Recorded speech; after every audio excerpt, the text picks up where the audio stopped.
Green morning दोस्तों, स्वागत है आपका अपने ग्रीन प्लैनेट के यूट्यूब चैनल पर। नई वीडियोस के नोटिफिकेशन के लिए सब्सक्राइब बटन और बेल आइकन को दबाना ना भूलें। नमस्कार, तुमचं नाव मामा? कृष्णा होईल केली.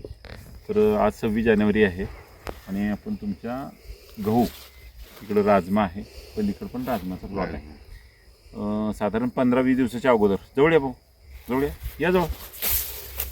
साधारण 15 दिवसाच्या अगोदर मी तुमच्या शेतात आलो होतो. ऊसाची पाहणी केली होती आणि राजमा गहू याच्यासाठी तुम्हाला ब्लूम नायट्रोकिंग आणि स्टिकर फवारणीला दिलं होतं. आणि मार्केटमधून तुम्हाला ह्याच्या थ्रिपसाठी एक औषध सजेस्ट केलेलं होतं, तर तुम्ही फवारणी केली. हे गहू त्यावेळेस आपलं फवारणी करते वेळेस केवढं होतं? अर्धा फुटापेक्षा थोडं, अर्धा फूट म्हणजे साधारण एवढं गहू होतं. आणि ती फवारणी झाल्यानंतर दुसरं काय याला मारले का? नाही काहीच नाही मारलं, फक्त पाणी दिले. फक्त पाणी दिले. ते औषध मारल्याचा नेमकं गव्हाला फायदा काय झाला?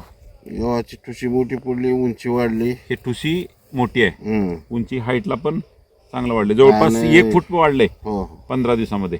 आणि पुन्हा फुटवा झाला, फुटवा चांगला झाला. आता पूर्ण आपण थांबलोय म्हणजे असं नाही, पूर्ण कडक पूर्ण प्लॉट एकसारखा आहे बघा. असं नुसती ठुशी दिसते. थोडं सावकाश दाखवा बरं. आता याच्या अगोदर पण तुम्ही गहू केलेला असणार. ह्या औषधासारखा असा फरक असं एवढा क्विक पण 8-15 दिवसामध्ये कोणी औषधाचा दिसला का? नाही. हां, हे वापरून समाधानी एकदम. हां, पुढे हेच कंटिन्यू करायचं. धन्यवाद.